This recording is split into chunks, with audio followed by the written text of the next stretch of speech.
Hello everyone, welcome to our YouTube channel. दोस्तों, हम लोग नेम रिएक्शन पढ़ रहे थे, तो उस सीरीज में ये आज दूसरा वीडियो है, जिसमें पहले वीडियो में हम लोगों ने एल्केन यानी हाइड्रोकार्बन से रिलेटेड रिएक्शन देखे, जिसमें हमने पर्टिकुलर एल्केन से रिलेटेड रिएक्शन को देखा था। आज हमें आगे चलना है और एक अगला रिएक्शन पढ़ना है, जिसका नाम है कोल्बेज रिएक्शन। ठीक है, हमें पढ़ना है कोल्बे रिएक्शन। अब ये पहली बात आप समझिए कि कोल्बे रिएक्शन जो होता है, इस मेथड से हम एल्केन, एल्कीन और एल्काइन, इन तीनों का फॉर्मेशन कर सकते हैं और करते हैं। ठीक है, ये इलेक्ट्रोलिसिस मेथड से किया जाता है कहीं कहीं पे, या हम इसको जनरल वे में तो कोल्बे रिएक्शन बोलते हैं, इसको हम कोल्बेज इलेक्ट्रोलिसिस रिएक्शन भी बोलते हैं। ठीक है, तो आज हमें इसको पढ़ना है, तो चलिए देखा जाए। देखिए, मैं आपको एल्केन के लिए पूरा अच्छे से डिटेल में बताऊंगा, और उसी तरीके से एल्कीन का और एल्काइन का भी होगा। ये आपको ऑटोमेटिक समझ में आ जाएगा। मैं बताने के लिए बता सकता हूं, बट आपको ऑटोमेटिक समझ में आ जाएगा, इसलिए ध्यान से सुनिए। देखिए, मैं आपको कोल्बे रिएक्शन पढ़ाने वाला नहीं हूं, मैं आपको कोल्बे रिएक्शन सिखाने वाला हूं। वैसे इजी रिएक्शन होता है, बट आप सीखिए इसको। जनरली क्या होता है कि हमें पहले बताया जाएगा कि भैया कोल्बे रिएक्शन कहते किसे हैं, किस टाइप का रिएक्शन होता है, फिर एग्जाम्पल क्या होता है, अब इसकी मैकेनिज्म यानी किस किस तरीके से ये रिएक्शन हुआ, जिसको हम मैकेनिज्म कहते हैं। ठीक है, मैं आपको कहूंगा कि आप समझिए प्रोसीजर जो हुआ, यानी जिसको हम मैकेनिज्म कहते हैं। अगर मैकेनिज्म हमें समझ आए, यानी कि कैसे कैसे क्या क्या हुआ, तो फिर हम ऑटोमेटिक पहुंच जाएंगे कि इसका क्या कहते हैं, एग्जाम्पल कैसे बनेगा और इसका एक्चुअल वर्डिंग क्या है इस रिएक्शन की। तो आप देखिए, मान लीजिए कि हमने ले लिया RCOONA, इसको हम कह सकते हैं RCOONA, इसको हम कह सकते हैं कार्बोक्सिलिक एसिड का सोडियम साल्ट। और जैसे ही हम इसको वाटर में डालेंगे तो होगा क्या, ये स्प्लिट हो जाएगा RCOO माइनस में और Na प्लस में। अब देखिए, आपको रिएक्टेंट तो लेना ही पड़ेगा, यही रिएक्टेंट है। आप क्या करते हैं कि एक कंटेनर ले लिए और इसमें एक साइड में लगा हुआ है कैथोड और एक साइड में एनोड। मान लीजिए कि एक को आपने ले जाके बैटरी से कनेक्ट कर दिया। ठीक है, तभी इसमें इलेक्ट्रिसिटी को आप फ्लो करवाओगे, और तभी यहां पे आपने फिल कर रखा है क्या, RCOONA का सॉल्यूशन। अब क्या होगा, ये स्प्लिट होगा इसमें। अब स्प्लिट जब होगा तो ये जो नेगेटिव पार्ट है इसका, ये किस साइड पे जाना चाहेगा, पॉजिटिव टर्मिनल यानी एनोड पे, और जो पॉजिटिव पार्ट है ये नेगेटिव साइड में यानी कि कैथोड की साइड में जाना चाहेगा। तो हम इसको पहले एनोड की साइड में ले चलते हैं, तो यहां पे लिख देंगे एट एनोड। ठीक है, तो एनोड पे ये RCOO माइनस जाएगा, तो इसके पास एक इलेक्ट्रॉन की एक्सिस दिख रही है। ये क्या करेगा, इस इलेक्ट्रॉन को रिलीज कर देगा, और जैसे ये एक्स्ट्रा वाला इलेक्ट्रॉन जो कि इसने सोडियम से लिया है, इसको रिलीज करेगा, तो अब क्या होगा, RC double bond O single bond O। ये O जो है इसकी बैलेंसी कंप्लीट नहीं है, इसका मतलब कि इसने इसका जो एक इलेक्ट्रॉन बॉन्डेड था, अब वो नॉन बॉन्डेड हो गया, यानी कि वो कह सकते हैं ऑड इलेक्ट्रॉन हो गया, यानी फ्री हो गया वो, इसीलिए ये फ्री रेडिकल का फॉर्मेशन हुआ। ठीक है, अभी ये स्टेबल नहीं होगा, यहाँ पे होगा क्या कि ये यहां से इलेक्ट्रॉन लेना चाहेगा, और फिर ये यहां से, फिर होगा क्या, RCOO फ्री रेडिकल जो है ये R फ्री रेडिकल में कन्वर्ट हो जाएगा आफ्टर रिलीजिंग CO2। यहां से CO2 रिलीज होके ये ऑड इलेक्ट्रॉन एल्किल पे पहुंच जाएगा। अब आप समझिए, अगर इसका एक मॉलिक्यूल था तो यहाँ पे एक एक बना, अगर इसका दो मॉलिक्यूल होगा तो यहाँ पे दो दो बन जाएगा, और अगर ये दो है तो ये भी दो होगा, ये भी 2 होगा, यहाँ पे 2 इलेक्ट्रॉन रिलीज कर दो, यहाँ भी 2 होगा, इसमें भी 2, इसमें भी 2। ये मैंने क्यों किया?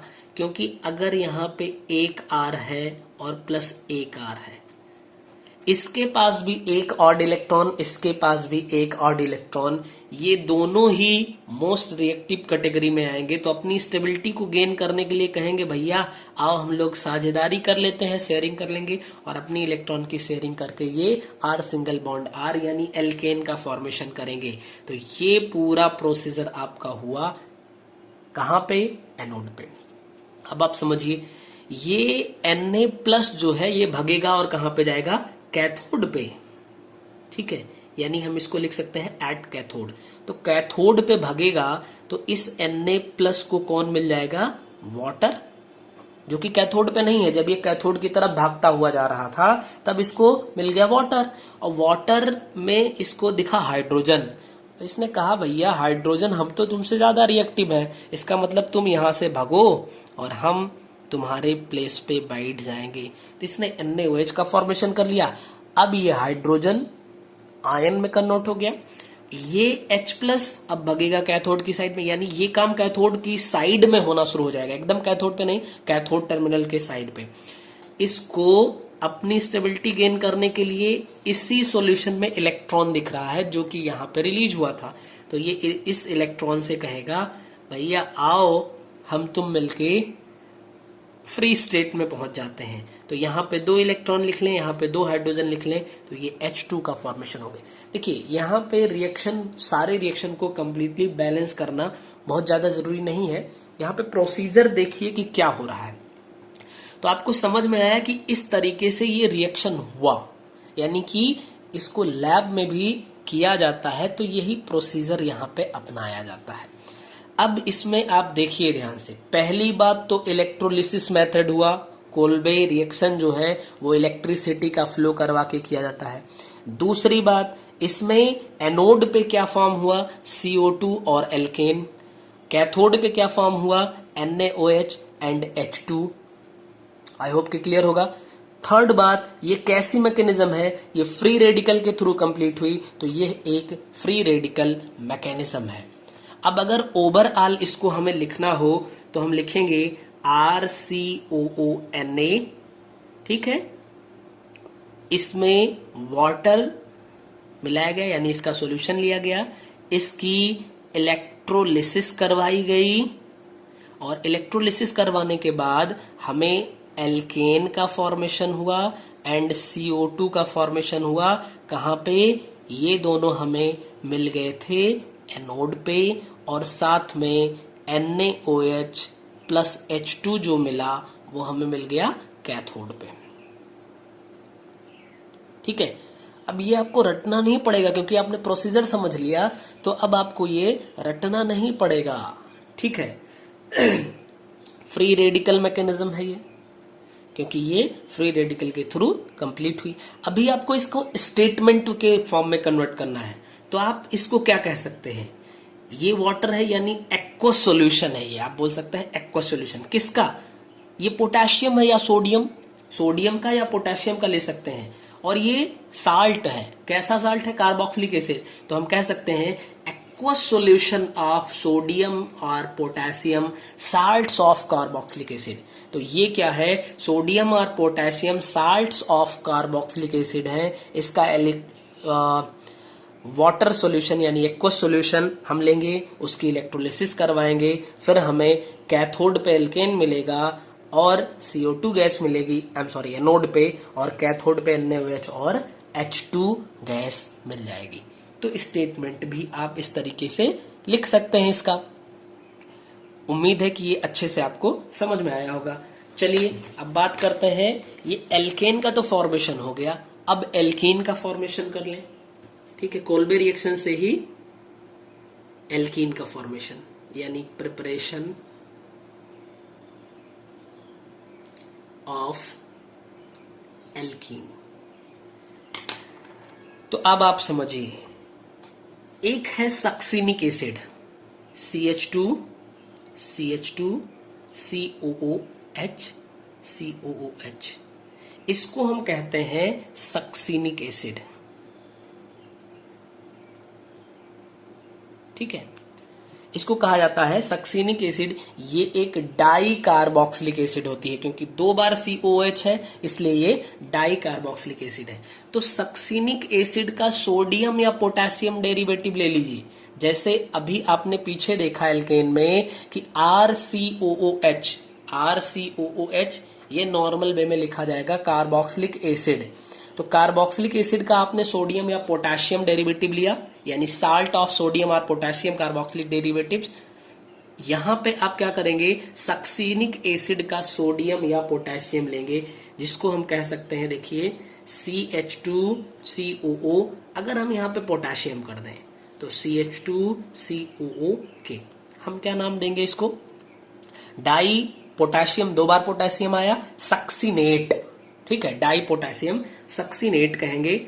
और इसमें वाटर मिलाइए और क्या कर दीजिए, इलेक्ट्रोलिसिस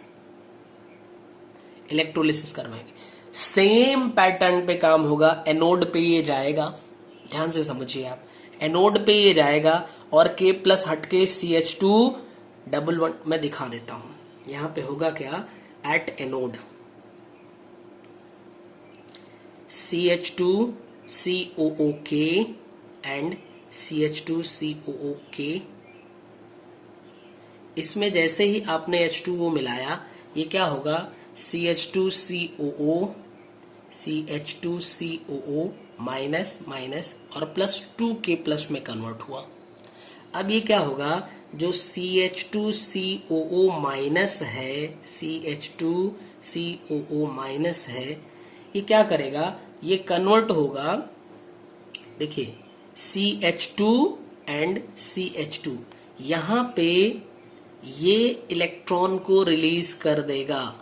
तो इलेक्ट्रॉन को रिलीज करेगा तो यहाँ पे फ्री रेडिकल में कन्वर्ट होगा, ऐसे ही ये इलेक्ट्रॉन को रिलीज करेगा तो फ्री रेडिकल, यानी 2 इलेक्ट्रॉन रिलीज करके ये इसमें कन्वर्ट होगा। फिर ये CH2COO free radical, CH2COO free radical. अब जब ये होगा तो यहाँ पे CH2 होगा, यानी इस कार्बन पे, एंड अगेन CH2, इस कार्बन पे फ्री रेडिकल आएगा और CO2, एक यहां से एक यहां से, 2 मॉलिक्यूल CO2 का रिलीजमेंट हो जाएगा। ठीक है, अब उसके बाद देखिए, जैसे ही 2 मॉलिक्यूल यहां से रिलीज हुआ, इसके पास भी ऑड इलेक्ट्रॉन, इसके पास भी ऑड इलेक्ट्रॉन, ये कहेगा भैया कि हम तुम मिलके बॉन्डिंग कर लेते हैं और यहाँ पे डबल बॉन्ड बन जाएगा। यानी कि एनोड पे क्या हुआ, फॉर्मेशन हो गया एल्कीन का और साथ ही साथ CO2 का।